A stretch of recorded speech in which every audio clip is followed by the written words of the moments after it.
Welcome, ladies and gentlemen, to the 92nd episode of the Paperback Warrior podcast. My name is Eric, and I'm going to be your host for what should be another exciting, jam-packed show. The Paperback Warrior podcast is an offshoot of paperbackwarrior.com, your resource for reviews and original columns on vintage fiction of the 20th century, including genres like crime noir, mystery, western, spy, science fiction, and horror. And lately I've thrown in some gothic romance paperbacks to sort of mix it up a little bit. On today's episode, I'm going to review the life and literary work of a crime fiction author that you should be reading. His name is Ovid Demaris, and he authored a slew of mid-20th century crime fiction paperbacks for Fawcett Gold Medal. I'll provide you capsule reviews of a handful of his novels. I'm also going to review a 1956 Fawcett Gold Medal paperback called Hold Back the Sun. It was authored by a guy named John Vale, but that wasn't his real name. I'll reveal who that real author is when I review that book. In addition, I've also got a shopping trip to tell you about, a health update, and news on some new releases that are just begging, and I say begging, for your hard-earned money. In addition, my friend and broadcast partner Tom has taken a moment from his hard-boiled detective lifestyle to record an audio review of Harry Whittington's The Woman Is Mine from 1954. And Tom's also going to summarize Whittington's career and literary work, so I'm really excited to play that for you. So let's get down to business. Last month, which was July, was absolutely bonkers. Not just for me, but for my family as well. Now, I'm going to bring this up for two reasons. Now, first, it's going to explain why we didn't have a podcast episode for the month of July. That's easy enough. But second, what happened to me could possibly happen to you. In February of this year, I began developing a cough and some struggles breathing. And, you know me, I just kept reading books and working my regular gig as a nagging insurance salesman. And, eventually went to the doctor and they started prescribing me antibiotics and prednisone. And as you might know, that's a steroid. And I didn't really bulk up like I should, but I'm still a fat guy. But I also began puffing on inhalers left and right. And the original diagnosis was pneumonia.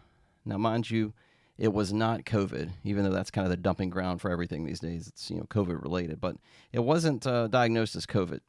At least we don't think so.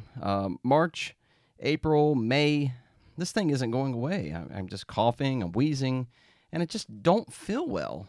So my primary care physician referred me to a pulmonologist, and by late June, I've had a half a dozen CT scans, a bunch of x-rays, did the breathing test, did a sleep study, and the next logical step was something called a bronchoscopy. It's an outpatient procedure at the hospital where they put you to sleep, and they basically use a straw to just suck out the junk in your lungs. It kind of sounds nasty, but that's what they do.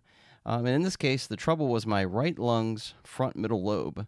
So the first bronchoscopy that they did was a complete failure. There was too much swelling in my lung, and they couldn't really get the straw in. So a week later, I got to do it all over again. And this time, I was hopeful because the pulmonologist was able to remove all this nasty infection junk from that area of my lung. So I was clean as a whistle. But just a few days later, my lung began whistling again. So wheezing, coughing, the nastiness, it just came right back. It was really frustrating. So the only thing left was just to surgically remove that entire section of my lung. Sort of like if you're having car problems, you just get rid of the car, problem solved. So I went into the hospital on July 14th, and a thoracic surgeon cut out that part of my lung, and I was awarded a comfortable 5-day, all-inclusive stay at St. Vincent's Riverside Hospital here in Jacksonville. And I'm telling you, I had tubes coming out of parts of my body that I didn't even know I had. And I'll tell you, I've never had a catheter. I don't know if you guys know what a catheter is, but I've never had a catheter. I'm not going to give you the gruesome details of a catheter. You can just look it up if you're not familiar with what that is. The point is that you don't have to go to the bathroom to urinate. The catheter just does it for you automatically, and it goes into this big bucket. It's disgusting. But I made the most of this newfound extra time that I had by just laying there and not having to go up and get up every 5 minutes or whatever and go to the bathroom. So I made the most of it, and I sat there and I just read like 6 to 8 books. I can't remember how many I read. Maybe even more than that. But there's just nothing else to do. The staff just keeps you awake all night, and they're getting blood from you. They're checking your blood pressure. they're emptying out all these various bags and they're injecting you with more medicine, doing x-rays, and there's just no rest at all when you're in the hospital. I mean, they just bug you night and day.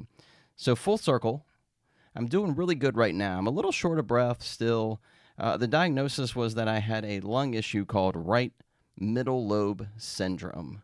And it basically just means that your lung just, it just kind of rots away. I mean, as gross as that sounds, it literally just rots away. And the infection is kind of like bronchitis or pneumonia, but there's nothing that can really get in there in terms of a prescription that can really get rid of it. So they have no idea what causes right middle lobe syndrome. The theories range from COVID to pneumonia to allergies to whatever. And I'll let you know, I've never smoked. I don't do, marijuana or cigarettes or vape or anything like that.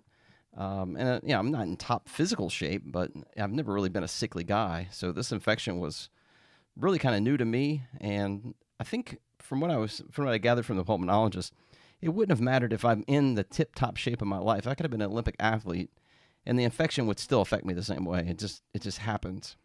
So the pulmonologist said it'll take about 9 to 12 months for a full recovery. But for now, I'm released from doctor's care, which I'm really happy about. Now, I've lost about 10% of my lung capacity, which is, kind of small. It shouldn't have an impact on anything when it comes to daily living or exercise or whatever.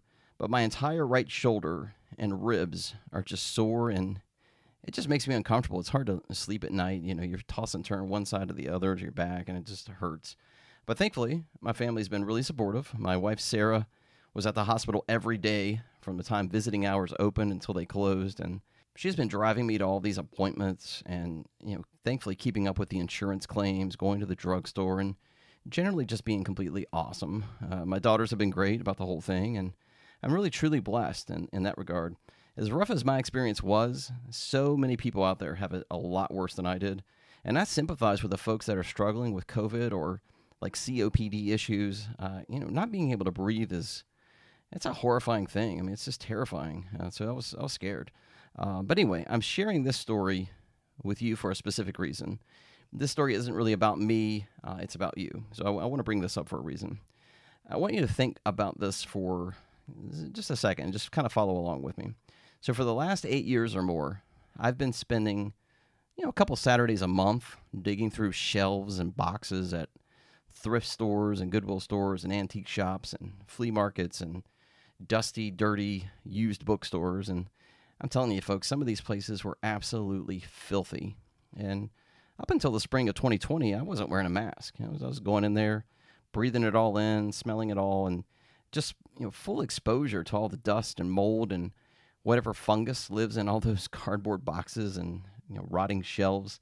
And don't get me wrong. I don't want to discourage you. Don't get me wrong. Some places are really clean, and I applaud their tidiness, but others are just truly disgusting. And even when we talk about the large Chamberlain's book mine here in Jacksonville, which Tom and I frequent quite a bit and we talk about on the show, I mean, it's fairly dirty. I mean, sometimes you have to take a knee or whatever to see the bottom rows or check some of the boxes that are underneath their shelving, and their floor is just a dusty old concrete, thing. I mean, it's like an old factory.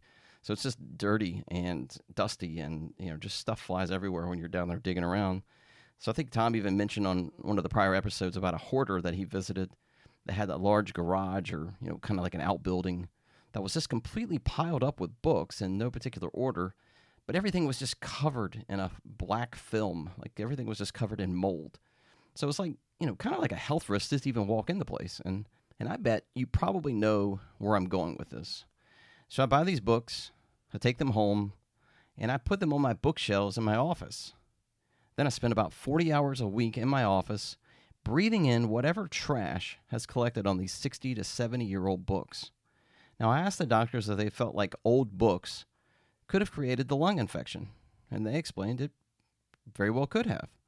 So doing some research, I found out that in 2004, a doctor named Hassan Belorchi published a paper connecting book dust to things like cancer, chronic asthma, skin problems, various allergies. And he explained that when you open up a book, there's a little tiny air current that's created, which pushes whatever tiny dust particles have collected on these pages directly into your nose. As you're flipping pages and reading, you've got it, just, I don't know, maybe what's that, a foot and a half from your face, and you're just breathing all that in.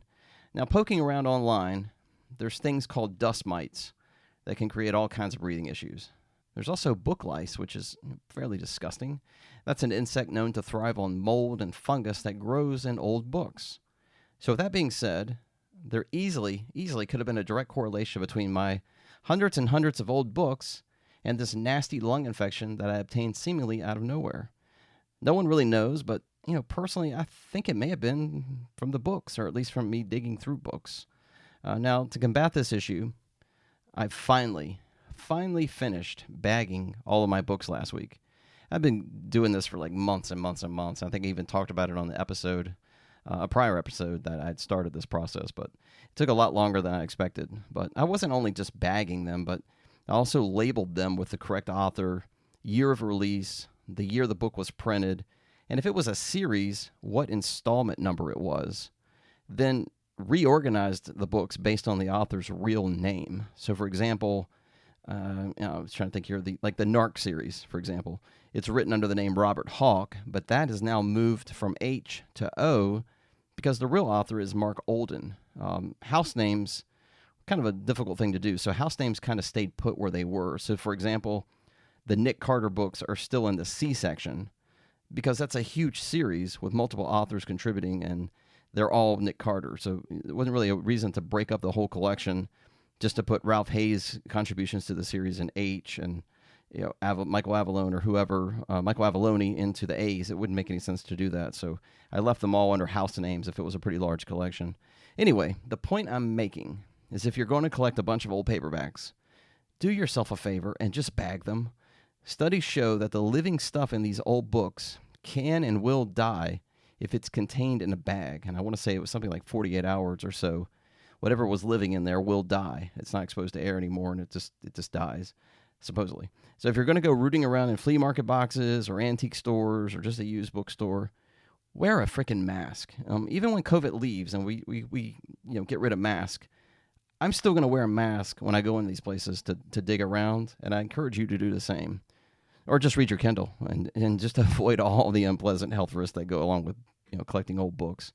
But that's my TED Talk today.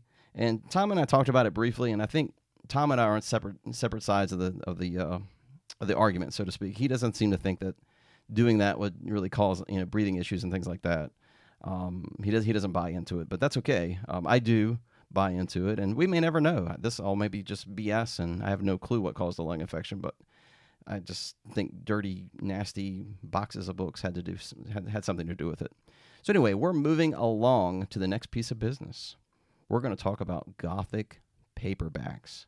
Now, we did an episode a few months back about Frank Smith writing Gothic paperbacks, but we didn't really go down that rabbit hole too much, and I'm not going to go down it too far today because that's going to be eventually a feature that we'll do. But up until this year, I mostly avoided Gothic paperbacks. I would see these books in the stores growing up, and I thought the artwork was really cool. It had like a dark shadows kind of feel to it, but most of the covers would say Gothic romance at the top, and that just threw me off. I wasn't wanting to, read a book about Cinderella and Fabio, doing the nasty in a castle or something. So I wasn't interested.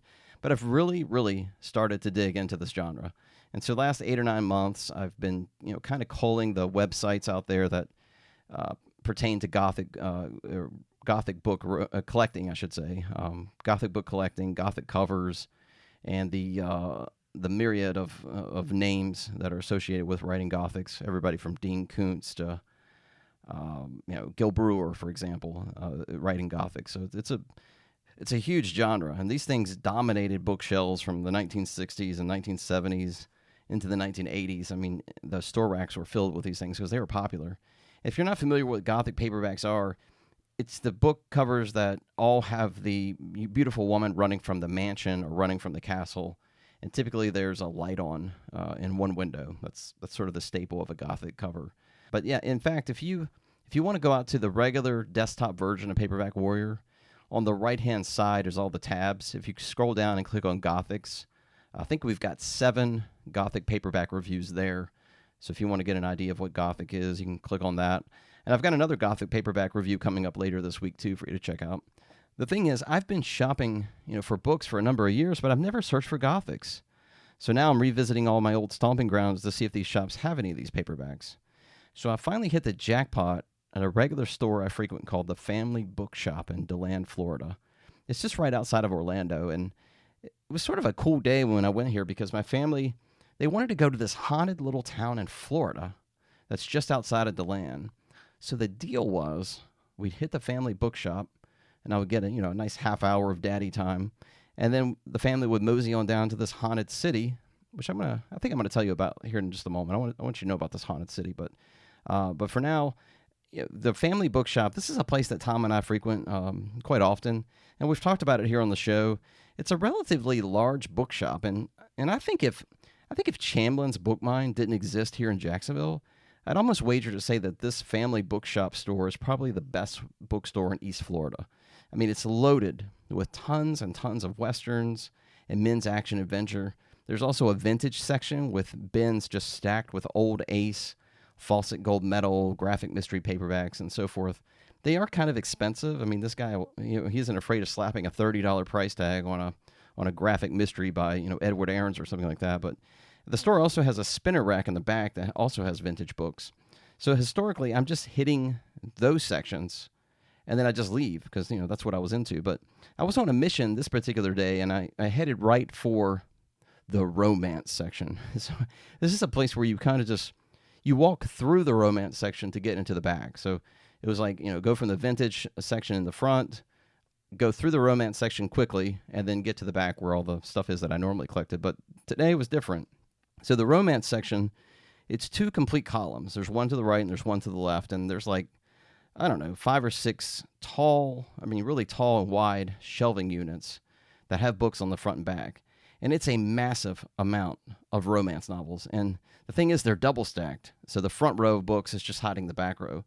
So with my mask on, it required a lot of digging around and moving stuff around. And some of these books probably haven't been moved in years, and they're covered with a nice layer of dust. But I'm here to say that the store is absolutely loaded with Gothic paperbacks. So I bought some, and here's my list of purchases. I'm going to give you the title, the year, and the publisher. And these first 2 books I'm going to tell you about are by separate authors. So it's, pull it up here. I've got my list here.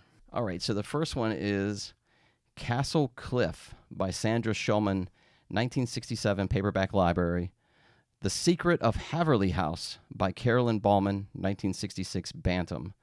This next part of my purchases are all Gothic paperbacks written by William Edward Daniel Ross, who's really known as W.E.D. Ross, and he authored over 300 novels, but his most popular genres were romance and Gothic.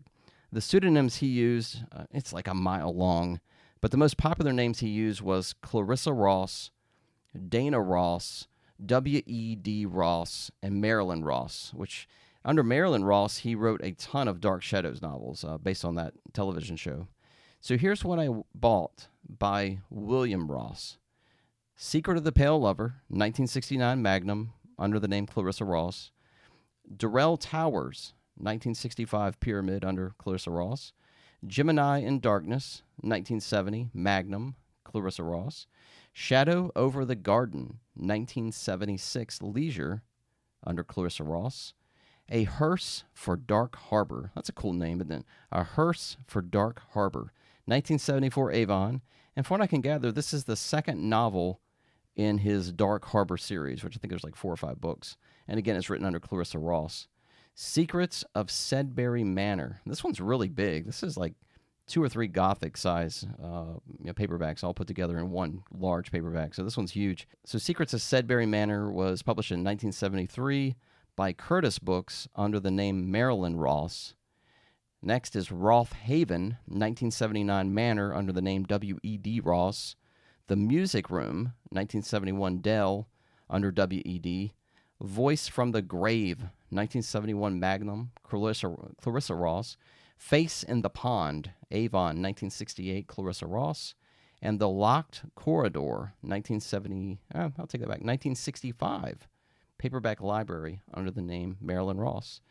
I also purchased 2 Dell paperbacks by Mary Roberts Reinhardt. And I'm going to tell you, she isn't really considered a Gothic author, But most of her books all have the same ingredients that one would need to write a Gothic novel. There's female lead characters that are in some sort of peril, there's a large mansion or house, and there's often the tease of something supernatural. And typically there's always a murder or death or multiple deaths in her books. I hope to do a feature on her soon because she is quickly becoming one of my favorite authors. I really enjoy reading her stuff, and it surprises me because her books are, from the early 20th century, and she's a female author, and those two things don't normally frequent my my to be read pile. But I'm really impressed by her. Anywho, I bought Haunted Lady, which was originally from 1942, and this one is the 1971 Dell version. The other Reinhardt I bought is a 2-in-1 with the books The Confession and Sight Unseen, and that was originally published in 1921, and this is the Dell version from 1967. And both are marketed as Gothic, so the covers have, the beauty running from something, so they were both marketed as Gothic books, which I can understand. So real fast, I finished with my shopping trip, so real fast, I mentioned a haunted town. So about 10 miles or so south of this bookstore is what they consider the psychic capital of the entire world. It's a tiny little town called Cassadaga, and the town was established in 1874 by a guy named George Colby, and he was, I guess, a popular psychic during that time period. And the town produced the Cassadaga Spiritualist Camp. Cassadaga Spiritualist Camp, which still exists there today. This place is really small, it's like a couple stoplights. But in town is the Cassadaga Hotel, which is pretty attractive, and it's rumored to be haunted. There's also the Colby Memorial Temple, and there's a haunted museum where dangerous haunted items are stored and protected from anyone unwilling to pay the $40 cover charge to walk inside. I wanted to check it out. I really, really did. But, man, I just bought a ton of books. I'm not going to spend another $40 to look at a haunted toy box. But the deal is that the town is lined with psychic shops. And these shops, you can buy charms and amulets, and you can book a session with one of the psychics or mediums there. So here's the thing. In the hotel, there's a couple of tables. And you walk up, and you look at a selection of facial photos. And then you pick out the psychic that you want. Then you book the time you want to spend with them. My wife booked a half hour for $60. Now for me, I didn't really buy into this, so I just kind of sat in the car with my Gothic paperbacks and researched who they really were. And I thought the whole thing was very similar to the oldest profession in the world, if you get my drift. But there's a really cool place right outside of the hotel. Down the road, it's an old cemetery. And here is what they call the Devil's Chair. It's a rumored haunted little part of the cemetery, and it's like a little walled-in section. And there's a couple graves there, and there's this concrete bench. Supposedly, if you sit on this bench, then you're going to see the devil later that day. I bailed on that idea, but it looked kind of creepy. But overall, it was a really fun day going book shopping and then going to the psychic capital of the world. So let's move on. So I'm going to talk about what is coming out soon, and there's a lot of awesome stuff coming out. First, I'm going to talk about Stark House Press, which is good friends of ours, great supporters of the show, and I'm always really impressed with what they deliver. So on August 23rd, they've got a Charles Williams double containing 1960s The Sailcloth Shroud and 1958's All the Way, which was also printed as The Concrete Flamingo, I think. But we love Charles Williams, and we did a podcast episode on his life and career way back on episode 56. So if you haven't heard it, go check it out. But briefly, The Sailcloth Shroud is a mystery involving a dead man at sea and a lot of missing cash. All the Way is the story of a guy who gets pulled into a con to pull off a perfect murder. So again, both of those are going to come out August 23rd, and you can order it through Amazon. Also on that same date, Stark House is releasing another 2-book volume, this one by an author named Calvin Clements. And like Charles Williams, Paperback Warrior loves Calvin Clements too. This new reprint features 1954's Hell Ship Takuma and 1953's Barge Girl. Now last year, Stark House Press reprinted Clements' 1954 novel, Satan Takes the Helm, as a Black Gat Books release. And I really liked that book, and I've got a review on paperbackwarrior.com, And you can also review my ratty old paperback copy of Hell Ship Takuma, which I reviewed in early 2020. And that review's on the blog, too, so you can go check it out. Also, August 23rd, which is a busy day for Starkhouse, August 23rd proves to be another Black Gap Books release. This one is by William O'Farrell, and it's his 1942 novel, Repeat Performance. And supposedly it's about an actor who gets a second chance to right the wrongs in his life. Sort of reminds me of A Christmas Carol, with the rich guy getting visited by the ghost and seeing how his life could have went. Or what's the other one? It's a Wonderful Life, something like that. But looking out to September, Starkhouse is going to release another 2-in-1 from an author named Lorenz Heller, which we've covered here on the show and online. This one's September 27th. It's going to be Woman Hunter and Kiss of Fire, a 2-on-1. Woman Hunter is the story of a doomed heist. Kiss of Fire is about a conniving con man and the woman who loves him. Now, another good friend and Paperback Warrior supporter is Lee Goldberg. And I wanted to mention a contemporary novel that he's releasing under his Brash Books partnership. The book is called A Few Days Away, and it's by an author named Tony Knighton. It's described as a stunning, hard-charging new crime novel in the tradition of Richard Stark, Lawrence Block, and Thomas Perry. It's going to hit shelves on October 4th, and you can pre-order it now. And you can also check out brash-books.com, brash-books.com to learn more about that. And the last new release I wanted to discuss and talk about is just an absolute beast. I'm telling you, folks, it's a real man-eater. I'm talking about Man-Eaters, Killer Sharks in Men's Adventure magazines. Our longtime fan, good friend, and supporter, Bob Dice, has once again teamed up with Wyatt Doyle for a new entry in the ongoing Men's Adventure Library Journal series, which is published by New Texture. So this book, again, Man-Eaters, Killer Sharks in Men's Adventure magazines. It's released in both a hardcover and a softcover. The hardcover is the version I have, and it features nearly 200 pages of vintage shark stories, complemented by all the vivid, colorful artwork you would expect from the Men's Adventure magazines. I want to say I counted like 17 stories, and also included is a foreword by Steve Cheskin. He created Shark Week for the Discovery Channel. There's introductions by both Dice and Doyle, but page 89, I was kind of flipping through here. Page 89 features just this awesome gallery of Mort Kunstler's artwork, and there's an informative write-up titled "The Godfather Meets Jaws."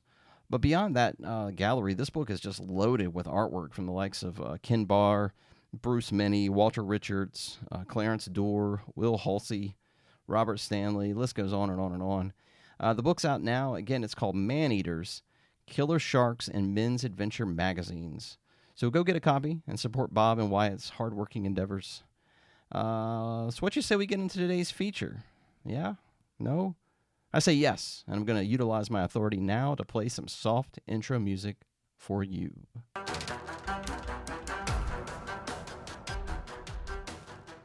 So I mentioned earlier that today's feature is on Ovid Demaris, or Ovid Demaris.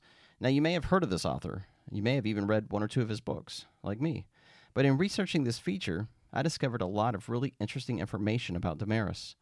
So this feature is going to dig deep into the mafia, have a peek at the Kennedy assassination, and of course, discuss some awesome mid-20th century crime noir. So if you're driving, I hope you've already stopped for gas and a donut. You don't want to pause this for any reason.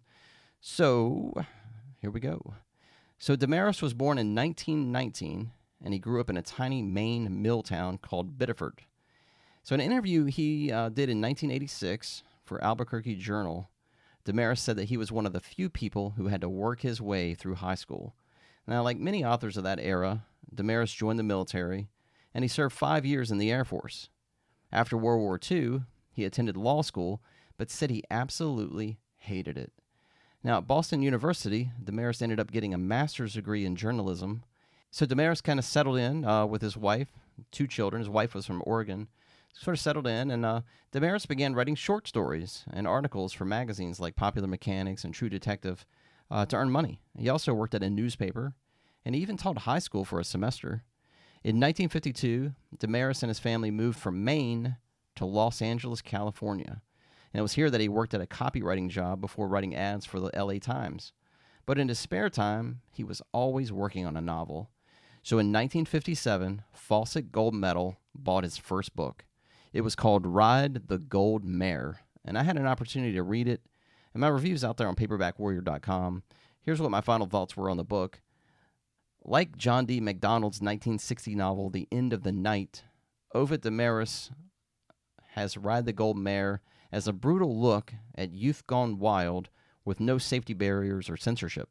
It's an epic, violent clash between lawbreakers that swirls into a compelling, fast-moving crime noir read from beginning to end. This book is a fantastic first effort from an author who simply excelled in this genre. So also in 1957, his novel The Hoods Take Over was published. A year later, that novel was adapted for film under the title Gang War. Demaris followed in 1958 with the novel The Lusting Drive. In 1959, The Long Night was published. It was the first of two books featuring a tough, hard-nosed debt collector named Vince Slater. Now, when I say debt collector, I mean like really bad guys call on Slater to retrieve things like gambling debts and installment payments that haven't been made. So he's kind of a bad guy. But in The Long Night, Slater takes this job down tracking a gambling debtor named Russell. But protecting Russell are a couple of really beefy hitmen who want to protect him for their own purposes. So they end up setting up Slater and then trying to kill him. So the book is just, it's saturated with gunplay, fast cars, sexy women, loudmouth gambling kingpins, and it's just simply awesome. I love this book. In 1959, he did a suspense thriller called The Slasher, which kind of looks like a horror tale, honestly. I have this book. I need to read it. In 1960, I saw 3 of his crime fiction novels released. The first was The Extortioners. I had the opportunity to read this novel as well, and I thought it was just terrific. The Extortioners stars a businessman named DeWitt who offhandedly mentions an opportunity for a former bookie to buy into his company.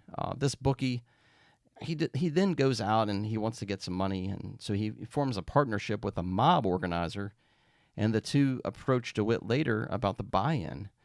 But DeWitt and his partner explain, hey, that's already sailed. That ship has sailed. The buy-in already took place. Another investor did it, and so there's no buy-in left. The deal's off. All hell breaks loose. This mob organizer terrorizes DeWitt and his family. The book is just violent. It's laced with brutality. And, in some ways, it kind of reminded me of John D. MacDonald's The Executioners, which you probably know as Cape Fear. It was filmed twice as Cape Fear. The endless physical and psychological abuse of, what was that guy's name? The attorney. His name was Sam. And his loved ones, his family, was terrorized by a criminal named Max Cady. So I thought that this book was kind of similar to that. I will say that MacDonald's novel was published 3 years before The Extortioners, so maybe Demaris got a little bit of inspiration from that. But anyway, if you wanted a book to sort of introduce you to this author, I would recommend either The Extortioners or Ride the Gold Mare. I think both of those are excellent. The second novel that came out in 1960 by Demaris was The Enforcer. Now, I think this was supposed to be some sort of a smutty romance novel, but Fawcett Gold Medal dressed it up like a crime noir. It's about a mob enforcer who lives in this really posh apartment complex in Hollywood. And most of the novel is about his relationship with a stripper named Nikki. But there's this cop snooping around that's wanting to get information on this homicide that took place. I just didn't like this novel at all. It did nothing for me, and it was like it was like a violent episode of Peyton Place or Friends or something like that. Also in 1960 was The Gold-Plated Sewer, and this was the second novel to feature Vince Slater. I haven't read that one yet. Just to save some time, here's the remaining crime fiction books that Demaris authored in the year of publication. 1961, Candyleg. Now, this book was adapted into a movie in 1969 called Machine Gun McCain, and the book was reprinted under that title with different artwork. 1963's The Parasite. 1965, The Organization, which was also released as The Contract. 1966, Fatal Mistake. 1971, Mason's Women. 1972, The Overlord. 1973, Legs Diamond. 1983, The Vegas Legacy. 1988, Ricochet. Now, that's Demaris' literary work. Now, believe it or not, even though he's got something like, 16 novels, Demaris became a bestseller through his nonfiction. So beginning in 1960, Demaris wrote 17 nonfiction books, and almost all of them are about the mob or organized crime. So follow along here. In 1960, Demaris goes to Las Vegas to work on a book about the real-life mobster Bugsy Siegel. And it's there that he meets a Las Vegas reporter named Ed Reed. And Demaris is blown away by the amount of information that Ed Reed possesses on mob involvement. I think in a lot of ways, Ed Reed sort of launches Demaris into this nonfiction road that he takes with organized crime. So together, the two of them author a 1964 nonfiction book called Green Felt Jungle, which stayed on the bestseller list for 26 weeks, and later became a key reference book on organized crime. And it was published by Pocket Books. If you want a history of Las Vegas's underworld of crime and corruption, this is the book you're going to want to devour. Now, remember that thing I mentioned earlier about Demaris and the Kennedy assassination? So shortly after the assassination took place on November 22nd, 1963, Demaris went to Dallas to immediately start compiling information for a book about that incident. On the night of November 24th, Demaris stated that he was standing just 4 persons away from Jack Ruby. So he witnessed firsthand Jack Ruby shooting Lee Harvey Oswald, which was Kennedy's alleged assassin. To me, that is just wild. Imagine being that close to history. As morbid as it is, I just find that fascinating. So Demaris would spend a total of 11 days in Dallas doing interviews and tape recordings. And the book ended up being published in 1964, and it's just simply called Jack Ruby. And it was published by Da Capo Publishing. I also understand that he wrote 20,000-word articles on the life of Jack Ruby for Esquire magazine. And there was a lawsuit filed against Demaris by Jack Ruby's attorney, a guy named Melvin Bell. He sued Demaris for $5 million, but I don't think it was ever awarded. I think it got dropped. In 1969, Demaris examined the city of Chicago with a nonfiction book called Captive City, Chicago in Chains, and it was published by Sphere Books Limited. It also made the bestseller list, and this book, it looks at the historical connections Chicago shares with organized crime, and he describes the relationship between Chicago Tribune's Colonel McCormick and Al Capone. He connects the two. The book also states that out of 1,000 gangland slayings in Chicago at the time, it only resulted in 2 minor convictions. So apparently, several prominent Chicago leaders even attempted to stop this book's publication. I thought that was interesting. In 1980, Bantam published a Demaris book called The Last Mafioso, The Treacherous World of Jimmy Fradiano. And this book came about when Demaris learned that Fradiano, if you don't know who that is, he was a really famous mafia hitman. Fradiano had finally got captured, and he had turned informer. And so Demaris realizes that he's an informer, and he's looking for an author to convey sort of his autobiography. So in a 1981 interview, Demaris stated that he met with Fradiano in a San Francisco hotel room in 1978. And he said, quote, "There were marshals in the hallway guarding him. I had about 200 to 300 questions I asked Jimmy. I was really impressed, and Jimmy was absolutely different from anybody I had met in the mafia," end quote. In that same interview, Demaris was asked if he ever felt like he was going to be targeted by the mob for spilling all these inner workings of organized crime. And he said, quote, "I've never been afraid. Does that sound silly? Maybe I'm just stupid. I think organized crime is in one business, and that's to make money and to punish people who do them harm. If they were in the business of killing reporters, they wouldn't have anything else to do," end quote. He later went on to jokingly say that he was making more money on the mob than they were. In 1986, Demaris decided to reproduce the success he experienced with the Greenfelt Jungle. That book showcased the criminal underground of Las Vegas. His 1986 book, The Boardwalk Jungle, is about Atlantic City, New Jersey. And this is a nonfiction book about the personal histories and misadventures of the casino operating corporations within Atlantic City.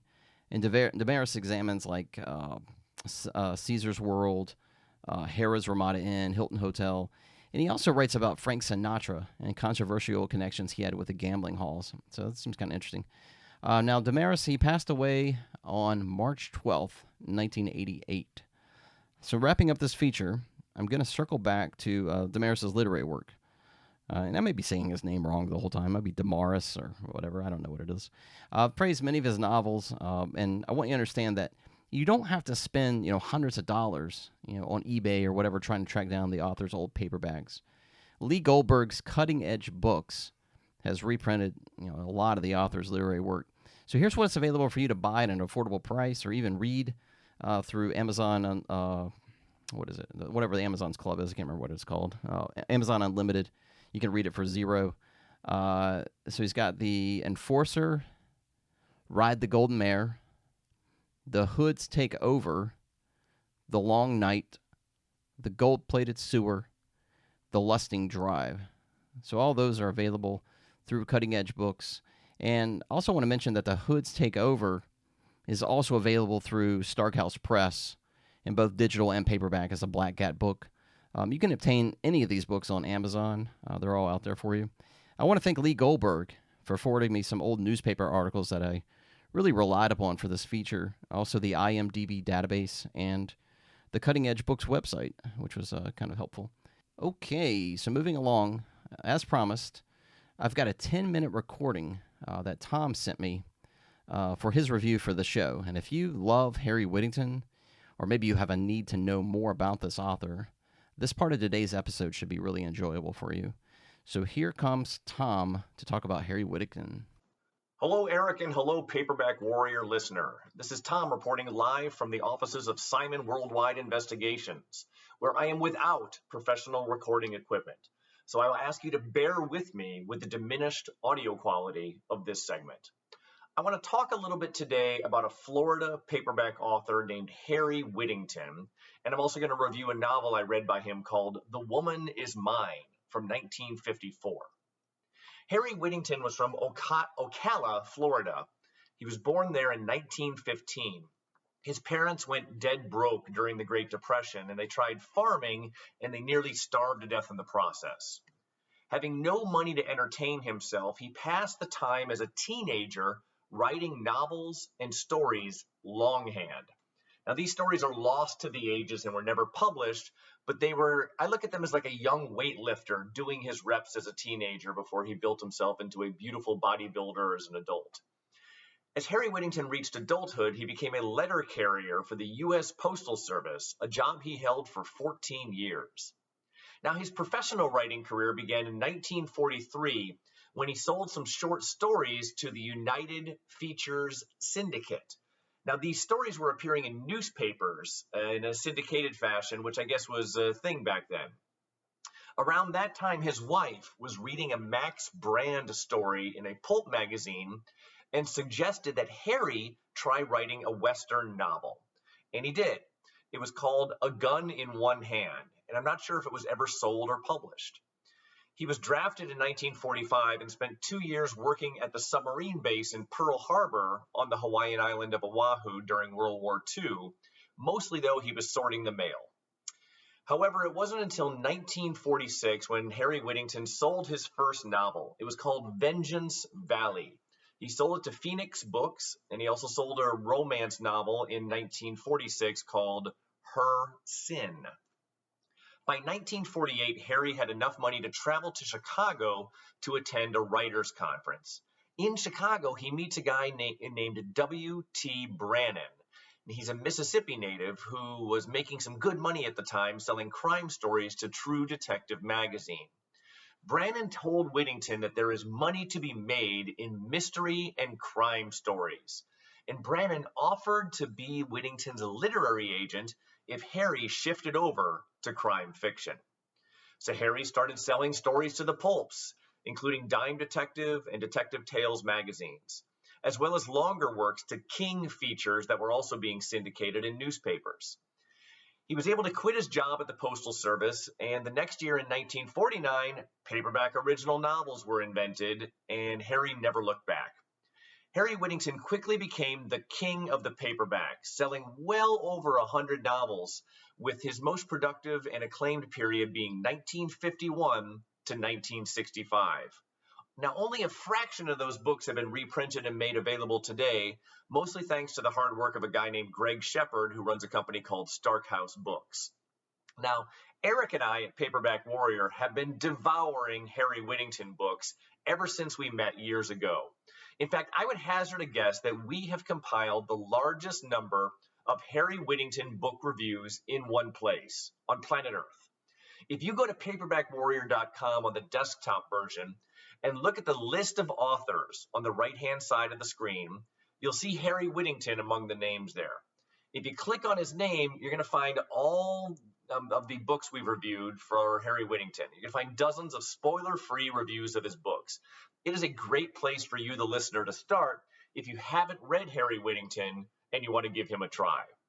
Because that's the thing, right? The dude was so productive that while he wrote a lot of masterpieces, he also wrote a lot of garbage. And it can be very expensive to sort out the good Harry Whittington from the bad. Now, to accomplish this trick of sorting out the Harry Whittington books, I have two tricks I use. The first is utilizing reprints. My theory is that if a reprint publisher like Starkhouse or Black Lizard invests the time and money to reprint an old paperback from the 1950s, the odds are that it's one of the better books. There's no financial upside for these reprint publishers to bring a crappy book back from the dead for modern readers to hate. So I just often let the reprint houses do the underwriting work for me, and I follow their lead. The second trick is to look at the original publisher of the book back in the days. Now, Harry Whittington likes to sell his novels to Fawcett Gold Medal. They were the best paperback house in the 1950s. They paid the most, and they also attracted the best talent. The thing was, Fawcett Gold Medal also had extremely high standards, and they would reject unworthy books, even from established authors like Harry Whittington. If Harry couldn't sell a book to Fawcett Gold Medal, then he would work his way down the food chain and try to sell it to Graphic Books, and then maybe Ace or Ace Doubles, and then keep working his way down until the book eventually got published by like Handy Books or one of the sleaze publishing houses. So if you're ever at a flea market and you find an old Harry Whittington book with a Fawcett Gold Medal yellow spine, you're probably going to be in for a good read. And that is exactly how I came upon Harry Whittington's 1954 thriller, The Woman Is Mine. It was a Fawcett Gold Medal book with a very alluring cover. Interestingly, though, it had never been reprinted since its original publication in the 1950s, which was odd to me. So I read the book, curious if it was any good, and here's my review. It stars a Minnesotan named Jeff Patterson. He's on vacation alone on a Florida beach. He's basically unwinding after an army stint in Korea, and he sees a really hot single woman in the next cabana. He goes to try to chat her up, and his first attempt really just lands with a thud. The woman actually seems like terrified of him and very guarded. Later that night, he's looking out the window of his cabana, and he sees that the girl is attempting suicide in the ocean. Jeff runs out and saves her. He's wondering what gives with this girl. He takes her back to his cabana, but he doesn't get much information from her other than that her name is Paula and that someone is out to get her. Just as she starts letting her guard down and deciding to share her story with Jeff, a man with some other guys arrive with a warrant to take her away. Now, the man at the door explains that he's a psychiatrist and that the girl's name is not Paula, but it's really Mrs. Joyce Glisdale. He explains that she's delusional and paranoid and that she requires sedation and a forcible return to the psychiatric facility from which she escaped. Now, before Jeff can figure out what the truth is, these visitors are gone with this woman, Paula Joyce, whatever her name is, in custody. I thought this was one of the best setups I can recall for a 1950s suspense thriller.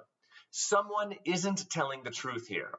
Is this lady really a lunatic named Joyce or a scared victim named Paula being kidnapped by weird dudes? Now, for his part, Jeff is like madly in love with this woman, right? He's got to find out what the truth is. And so he goes to this mysterious sanitarium where they're holding her. And now the more he snoops around, the fishier that the psychiatrist story seems to be. Now, Jeff, as an amateur sleuth, is a total pleasure to follow for the reader. Every step closer to the truth opens a new door that begs several other questions. The novel recalled a bunch of popular movies by Alfred Hitchcock. I'm kind of surprised this was never optioned by him. And the suspicious and guarded sanitarium where Joyce or Paula is locked up reminded me a little bit of Dennis Lehane's Shutter Island. Not as scary, but just as creepy. All of this leads to this revelatory conclusion that ties up all the mysteries in a very creative and satisfying manner. I would say that The Woman Is Mine is one of the finest Harry Whittington novels I've ever read, and I'm baffled why, in this literary arms race that's been going on over the past few decades to reprint Whittington's greatest hits, has left this paperback behind.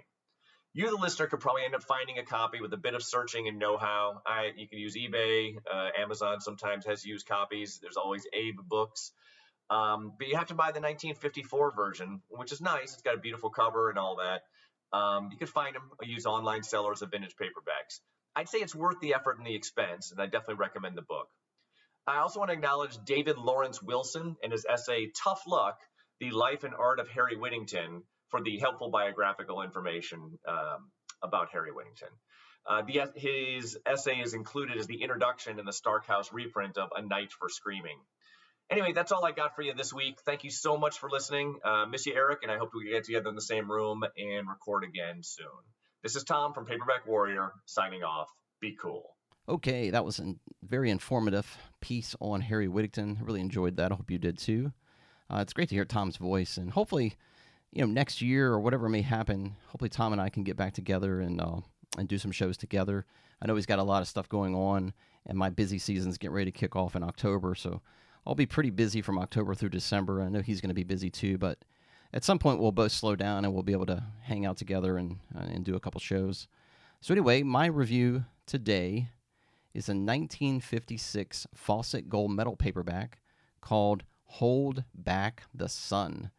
And I've had this book for a long, long time, and I've always adored the cover art.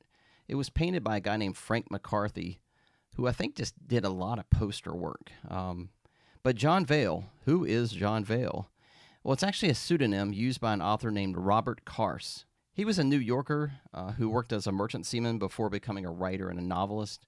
In the 1920s, he used his experiences at sea to write a number of adventure tales for the pulps. Under his own name, he wrote historical and nautical fiction. He also contributed to the romance genre with books like The Flesh and the Flame, Cage of Love, and End to Innocence. Those were for Monarch. But perhaps his best-known literary work was written under the pen name of John Vale. It's this name that's featured on his Fawcett Gold Medal paperbacks: The Sword in His Hand, The Dark Throne, Blonde Savage, and So the Wild Wind. My first experience with him is this paperback. Again, Fawcett Gold Medal published it in 1956, and it's called Hold Back the Sun. The book stars a smuggler named Hank Gatch, and he owns and uses an 83-foot ship called the Soledad. And his deal is that he runs illegal goods from North Africa to the coast of France and then vice versa. His reputation as this experienced smuggler is what appeals to a young Israeli woman named Yevna. And now she has some truly horrifying experiences at the Auschwitz concentration camp during World War II. And these atrocities that happen to her motivate her to defend Israel from the Muslim Brotherhood. So along with her brother, she's aiding resistance and freedom fighters with firepower. And she hires Hank Gatch to help her negotiate with an arms dealer to acquire a stockpile of weapons.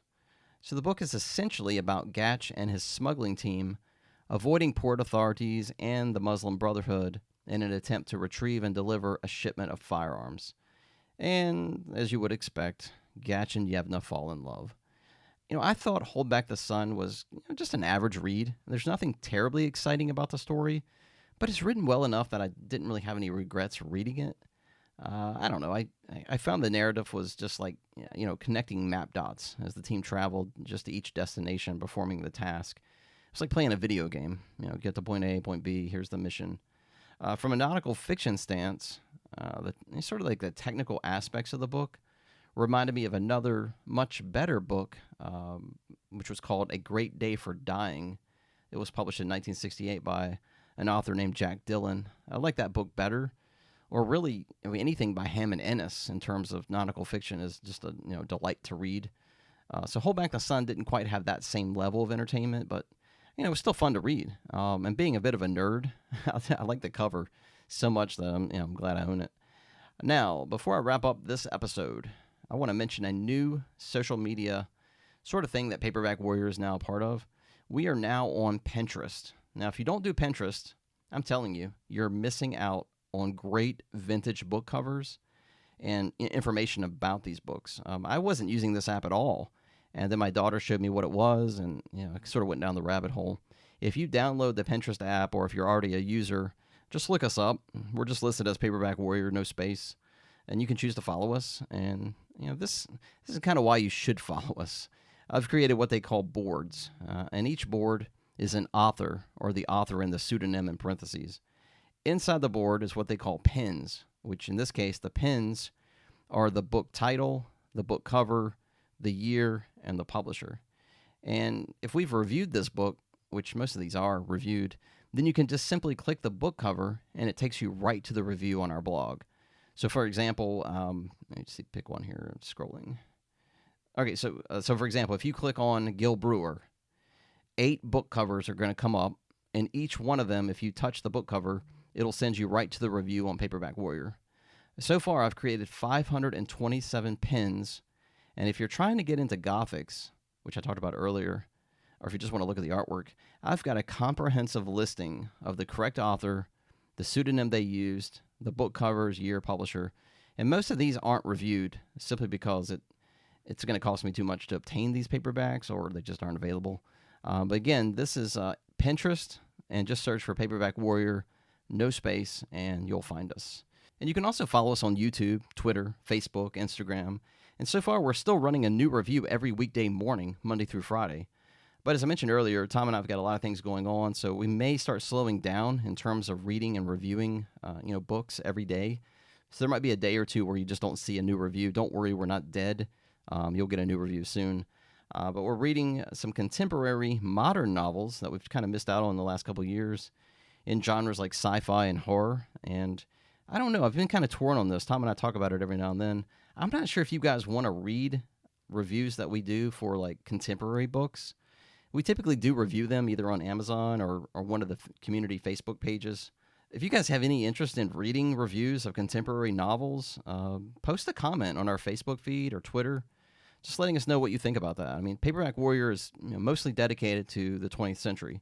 Mid-20th century really is what our focus is. But we are reading some contemporary novels, and those authors need some exposure. They need the publicity. So I don't have any real contempt or anything like that for contemporary novels. So I think when we read something by Ronald Malfi, for example, who's a horror novelist, he would probably really appreciate the exposure. So I'm not sure if you guys want to read contemporary novels. Again, let us know if you do, or contemporary novel reviews anyway. Let us know if you do. You can post a comment on Facebook or Twitter, and just let us know what you think. So for now, I hope you enjoy a great month of August, what's left of it, and what's left of the summer. And be safe, be kind, and on behalf of Tom and I, so long and bye-bye for now.